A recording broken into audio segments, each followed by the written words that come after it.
ভালকে জানে আচৰিত ধৰণৰ কথা ভগৱানে ডিজিটেল হ'ব নালাগে গোটেই দুনিয়া ডিজিটেল হ'ল গতিকে তেওঁ ডিজিটেলতে আশীষ দিছে ফটোখন চাই সেৱা লৈছে ভক্তই কোনোদিন ইয়ালৈ নাই অহা ৰাজহুৱা পন্থীত সেৱা লৈছে কোনোদিন ইয়ালৈ নাই অহা কিন্তু তেওঁক বাবাই আশীষ দিছে কিয় দিছে তেওঁ আৰু বাবাৰ শক্তিক নিছে বুলি ভাবিব আচল কথাটো হ'ল বিশ্বাসেই মিলয় হৰি ভক্তিত শক্তি সেই নিৰ্মালী ভাগ যদি আপোনালোকে হৃদয়ৰ পৰা মনত ভাবি নিয়ে যে এয়া আমি বাবাৰ আশীষ লৈ গৈছো আলফুলকৈ নি যদি থাপনাত ৰাখে তেওঁ কিন্তু গম পায় যে আপোনালোকে তেওঁ আশীষ লৈ গৈছে খুব সুন্দৰভাৱে সেইবা শুকাই গ'লেও কোনো কথা নাই শুকালেও শুকাওক কাপোৰত বান্ধি লৈ আমি কাপোৰ ৰাখি থওঁ সুবিধা হলে আমি কাপোৰখন দিওঁ তো সুবিধা নহলে নিদিওঁ কাপোৰ আমাৰ থাকিব লাগিব তেতিয়াহে দিম তো কাপোৰখনতে বান্ধি সেই টোপোলাটো তাত থৈ দিব কিন্তু যিসকল সন্তান প্ৰাপ্তিৰ বাবে আহিছে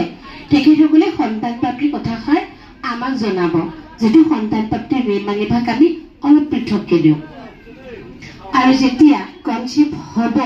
তেতিয়া আমাক সেই মন্দিৰৰ যিকেইটা আমাৰ নাম্বাৰ আছে সেই নাম্বাৰ কেইটা মেছেজ এটা কৰিলে হ'ল আমাক জনালে আচলতে সেয়া আমাৰ নহয় সেয়া বাবাৰ হে বেছি আপোনালোকে আছে ভগৱানৰ নামত আপোনালোকে সেই সময়কণ দিছে ইয়াতে নিৰ্মালী জেগা আপোনালোকে পাওক নাপাওক বা নিৰ্মালী ভাগ ল'ব পাওক নাপাওক কিন্তু ইমান সময় যে ৰৈ আছে মোৰ কাৰণে নহয় বাবাৰ সেই আশীষকণ নিৰ্মালী ভাগ ল'বৰ কাৰণে আপোনালোকে লাইনত থিয় হৈ আছে গতিকে বাবাই কৃপা কৰক লগতে আপোনালোকক কওঁ যে নিৰ্মালী ল'বলৈ আহোঁতে একো উদ্দেশ্য ক'ব নালাগে তেওঁ অন্তৰ্যামী তেওঁৰ সকলো কথা আপোনালোকৰ জানে কাৰণে আৰু আপোনালোকক মাতিছে কাৰণেহে আপোনালোকে আহিছে ভগৱানৰ স্থানলৈ আমি কেতিয়াও ইচ্ছা কৰি যাওঁ বোলে মাত্ৰ আমি যাব নোৱাৰো তেওঁ মাতিব লাগিব অন্তৰ শুদ্ধ হ'ব লাগিব তেতিয়া আমি সেই স্থান পাবগে পাৰো যদি ইয়াতে কোনো ভক্ত শাৰীৰিকভাৱে অসুস্থ বা ফিজিকেলি হেণ্ডিকেপ বা কোনো মাতৃৰ কোলাত কণমানি শিশু আছে আমনি কৰি আছে তেওঁলোকে সেই তাতে বহক আমাৰ মন্দিৰৰ কৰ্মকৰ্তাই আপোনালোকক তাৰ পৰা লৈ আনিব কিন্তু মনত ৰাখিব যদিহে শাৰীৰিকভাৱে অসুস্থ যদি আপুনি লাইনত থিয় হৈ থাকিব পাৰে তেতিয়াহ'লে লাইনত থিয় হৈ নিৰ্মালী ভাগ লওক কাৰণ আমি ভগৱানৰ আশীষ পাবলৈ কেতিয়াও শ্বৰ্টকাট ৰাস্তা ল'ব নালাগে আন এজোৰাৰ মনত দুখ দি আমি জয়ী কেতিয়াও হ'ব নোৱাৰো হয়নে কাৰণ ইয়াতে ইমান দূৰ লাইনত আছে কোনোবা এজোৰা যদি মিছা কৈ পেলাই ইয়ালৈ আহে সেই দেখি থকা সকলে যিটো মনত খুন্দিয়াব সেই আপুনি লোৱা বাবাৰ আশীষকণ তাৰ পৰাই অকণমান কাট খাব গতিকে মই কওঁ যে লাইনতে আহক সেই কষ্টকণ কৰি যদি আপোনালোকে প্ৰকৃত আহি ইয়াতে ৰ'ব পাৰে তেতিয়া আপোনালোকে বাবাৰ আশীষ পায় শ্বৰ্টকাটত আমি কেতিয়াও এইটো সম্ভৱ নহয় মানে আমি কিন্তু বাধ্য আমি কেতিয়াবা এনেকুৱা হৈ যায় ন কোনোবা আহোঁ বুলিলে আমি আনিলো বা কৰিলো কিন্তু নহয় আপোনালোকে ইমান দূৰৰ পৰা যে আহিছে যদি পাৰে আপোনালোকে লাইনত আহক আৰু যদি সঁচাই শৰীৰ অসুস্থ তেতিয়াহ'লে আকৌ ইয়াতে যদি কোনোবা মূৰ ঘূৰাই পৰি যায় তেতিয়া আমাৰ মনত দুখ লাগে সেইকাৰণে কওঁ যদি তেনেকুৱা আছে তেতিয়াহ'লে আপোনালোকে তাতে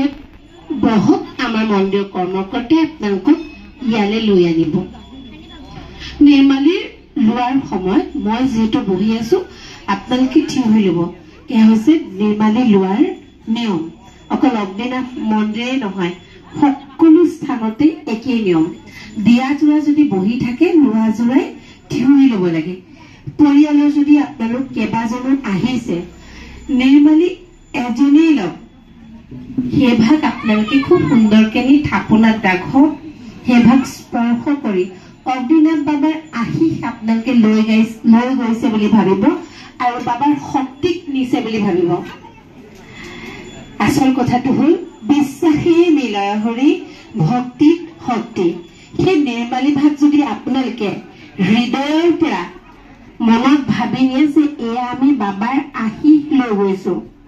আলফুলকৈ নি যদি থাপনাত ৰাখে তেওঁ কিন্তু গম পায় যে আপোনালোকে তেওঁ আশীষ লৈ গৈছে খুব সুন্দৰভাৱে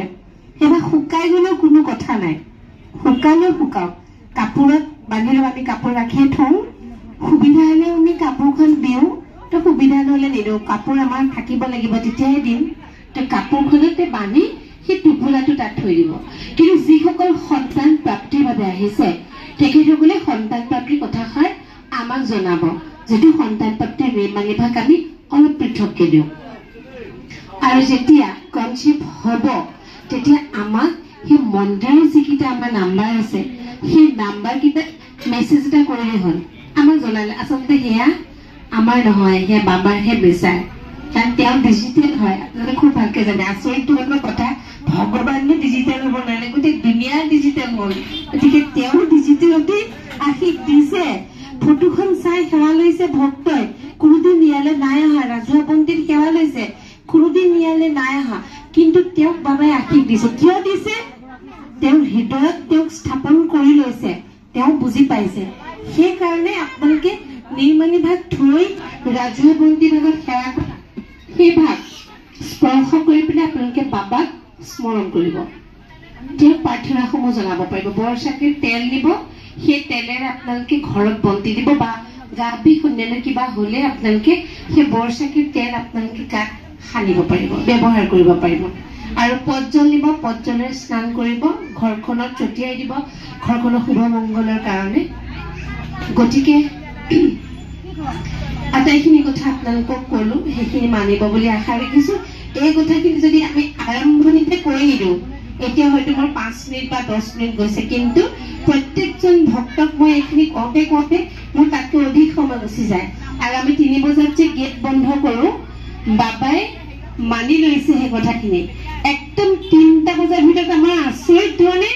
যিমানে হাজাৰ ভক্ত থাকক মই যিমানে হাজাৰ ভক্তকো যদি নিৰ্মালি দিওঁ 3 বজাৰ ভিতৰত একদম শেষ কৰি দিয়ে তেওঁ এইটো আচৰিত কথা আৰু বুধবাৰ শনিবাৰ তেওঁ ৰেষ্ট আৰু সেইকাৰণে কওঁ যে যদি আপোনালোকে ইয়াত পলম কৰি দিয়ে আমাৰ অসুবিধা হ'ব মাত্ৰ নিৰ্মালী ভাগ দিওঁ স্পৰ্শ কৰোঁ সিমানে তাৰে মাজত কেতিয়াবা দুটা এটা কাৰবাৰ শুনো কিন্তু ক'বলৈ চেষ্টা নকৰিব কাৰণ পিছৰ ভক্তসকলৰ কথা চিন্তা কৰিব সকলোৱে এই ৰ'দ দেখিছে আপোনালোকে আৰু আমি কেতিয়াও আমি সদায় ভক্তজনক আচলতে সন্তুষ্ট কৰিব পৰাকৈ আমি সদায় চেষ্টা কৰোঁ কিন্তু অধিক ভক্ত হ'লে আমাৰ উপায় নাই আমি যেনেকৈ তেওঁ আমাক শুনাই লৈ যে আমি তেনেকৈ গুচি যাওঁ এতিয়া সকলো একেলগে কওক হৰ হৰ মহাদেৱ জয় বাবা অগ্নিনাথ জয় বাবা মুক্তিনাথ ধন্যবাদ